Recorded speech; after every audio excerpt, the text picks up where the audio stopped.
YSR Congress party విద్యార్థి విభాగ జిల్లా ప్రధాన కార్యదర్శి. ఈరోజు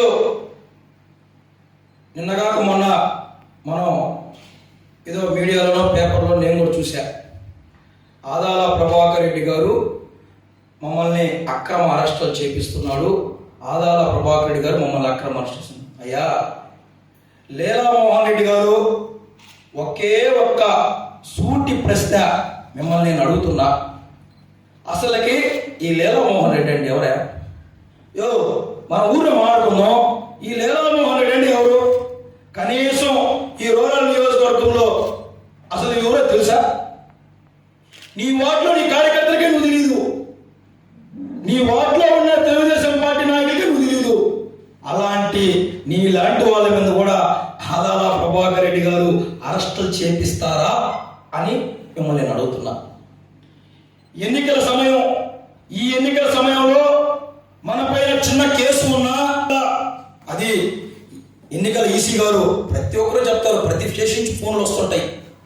దానికి దీనికి ఆదాల ప్రభాకర్ గారికి ఏమైనా సంబంధం ఉందా? ఇది కేవలం నెల్లూరు తెలుగుదేశం పార్టీ అభ్యర్థి అయినటువంటి కోటంరెడ్డి శ్రీధర్ రెడ్డి తమ్ముడు కోటంరెడ్డి గిరిధర్ రెడ్డి గారు దీనిని ఒక నాటకంగా చూపించి ప్రజల్ని భయభ్రాంతులకు గురి చేస్తూ ప్రజల మైండ్ ఏదో మారుద్దాం అనుకుంటున్నారు. అయ్యా, త్వరలో నెల్లూరు రూరల్ నియోజకవర్గంలో మీ ఓటమికి ఒక చరమ గీతం పాడుతుందని కూడా ఈరోజు మీకు ఈ మీడియా ముఖంగా తెలియజేస్తున్నాను. ఎందుకంటే రోజు రాత్రులు వైసీపీ కార్యకర్తలకు వెళ్ళేది, వాళ్ళ కాళ్ళు చేతులు గడ్డాలు పట్టుకునేది, రేమా డావాదా పోయిందోరా ఆడికి కండ వేసేది. ఇదా నీ రాజకీయమా? ఇదా హోందత్తన రాజకీయం? 9 నెలల్లో 150 కోట్ల రూపాయలతో ఈ రూరల్ నియోజకవర్గాన్ని అభివృద్ధి చేసినాడు ఆదాల ప్రభాకర్ రెడ్డి గారు. 9 సంవత్సరాలు నువ్వు ఎమ్మెల్యేగా ఉన్నావు కదా, ఎందుకు చేయలేకపోయినావు? ఎందుకంటే భూదందాలు, కబ్జాలు, రౌడీజాలు, నిన్ను నమ్ముకున్న నీకు పిఏగా పనిచేసినటువంటి పోలిమల్ల విష్ణువర్ధన్ గారి మీద అటాకులు ఇయ్యి మన రక్తం మన కళ్ళ కనిపించాల. ఈ మాటలు మేము చెప్పి కాదు, మీ పార్టీలో ఉన్న అబ్దుల్ అజీజ్ గారే మీడియా ముఖంగా చెప్పిన రికార్డు మీ మీడియా ముందు అందరికీ కూడా తెలుసు, మీ అందరూ తెలుసు. కానీ ఈరోజు ఆదాల ప్రభాకర్ రెడ్డి గారి పైన ఒక 19వ డివిజన్ నాయకుడు ఇష్టప్రకారంగా మాట్లాడాడయ్యా. నేను ఆ పేరు కూడా చెప్పడం మీకు ఇష్టప్రకారంగా మాట్లాడాను. నీ స్థాయి అది కాదు, గుర్తుపెట్టుకో. నీ స్థాయి అని నీకు తెలుసు, నువ్వు ఎక్కడి నుంచి వచ్చావో నీకు తెలుసు. కాబట్టి ఒక్కసారి నీ స్థాయిని తెలుసుకొని మాట్లాడు. నేను లాస్ట్గా ఒక్క సెకండ్ ఒక చిన్న పెట్టక చెప్పి మీకు మానేస్తాను సోదరులా, మీకు ఆపేస్తాం. రాముడు రామరాజు చేతుల్లో ఆయుధాన్ని అయిపోయి రాముడు ఒక బాణం వేస్తే రావణాసుడు చనిపోతాడు.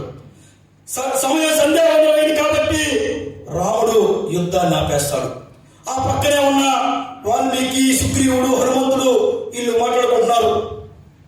రాముడు ధర్మం తప్పట్లేదు, నీతి తప్పట్లేదు, కానీ అక్కడ ఉండేది రాక్షస జాతులతో మనం పోరాడుతున్నామే, ఈ ధర్మం నీతి న్యాయం అంటున్నాడే, మరి ఎలా మనం గెలిచేదని వాళ్ళు సందేహంలో పడ్డారు.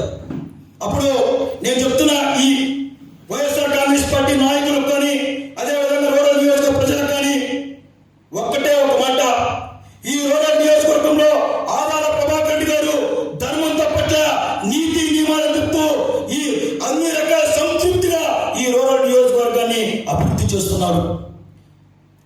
రాముడు ఆయుధాన్ని పట్టుకొని రావణాసుని ఉదించేటప్పుడు రావణాసుడి మీద బాణం వెళ్తే తన 10 తలలు ఏ విధంగా దిగిపడ్డాయో మే 13వ తేదీ నెల్లూరు రూరల్ నియోజకవర్గ ప్రజలు ఫ్యాను గుర్తుపై ఓటు వేసి ఆదాల ప్రభాకర్ రెడ్డి గారిని గెలిపించినప్పుడు మీకు ఇది కనిపిస్తుంది అని ఈరోజు నెల్లూరు రూరల్ నియోజకవర్గ తెలుగుదేశం పార్టీ నాయకులు ఈరోజు అడుగుతున్నా.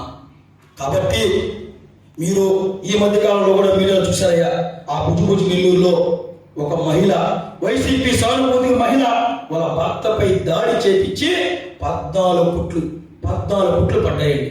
ఇలాంటి అరాచకాలు చేసే వాళ్ళకి రేపు మనం కానీ ఓట్లు ఇస్తే అరాచకాలు చేసే వాళ్ళకి మనకు ఓట్లు ఇస్తే ఈ రూరల్ ఈ నియోజకవర్గం నెంబర్ 1 అభివృద్ధి నియోజకవర్గం కాదు, నెంబర్ 1 రౌడీ నియోజకవర్గం అవుతుంది.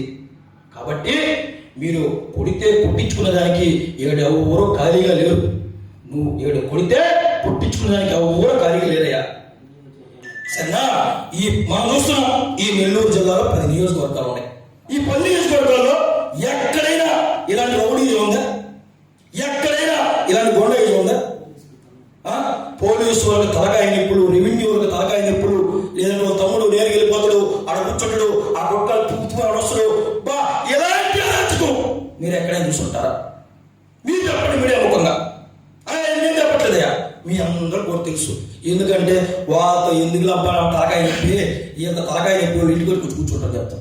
కాబట్టి సౌమ్యుడు మనం ఒకరోజు మనం నియోజకవర్గంలో ప్రశాంతంగా ఉండాలన్నా, మన బిడ్డలతో మనం బయటికి పోవాలన్నా, మన బిడ్డలతో సినిమాకో షికారుకో తినేదానికో మనం బయటికి వెళ్ళాలంటే ప్రశాంతమైన వాతావరణం ఉండాలి.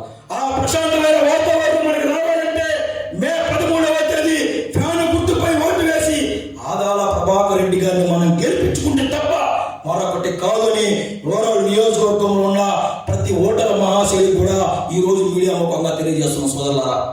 ఎందుకంటే మీరు ఈ మధ్యకాలంలో చూస్తున్నారు, ఎర్ర పుస్తకం ఒకటి తీసుకున్నాను. ఆ ఎర్ర పుస్తకంలో నేను ఒక్కొక్క పేరు రాసుకుంటాను చెప్తాను. అయ్యా, నువ్వు ఎర్ర పుస్తకంలో 100 పేర్లు నేను రాసుకో. ఎవడు నీ పొట్ట బెదిరింపులకి ఎవడు భయపడ్డు, సరేనా? నీ పొట్ట బెదిరింపులకి ఎవరు భయపడ్డు. నువ్వు ఎర్ర పుస్తకం రాసుకున్నా, ఎల్లో పుస్తకంలో రాసుకున్నా కూడా ఎవరు భయపడ్డు. ప్రతి వైఎస్ఆర్సీపీ కార్యకర్త తెగించి పోరాడుతున్నారు. నీలాంటి రౌడీజాన్ని రూరల్ నియోజకవర్గంలో లేకుండా తరిమి కొట్టాలని జూన్ 4వ తేదీ దాకా వెయిట్ చేస్తున్నాడు. అప్పుడు దాకా నువ్వు కూడా వెయిట్ చేయి. కాబట్టి ఒక హోందాతనమైన రాజకీయం చేస్తే చాలా బాగుంటుంది. మీరు తెలుగుదేశం పార్టీ, మేము వైసీపీ పార్టీ.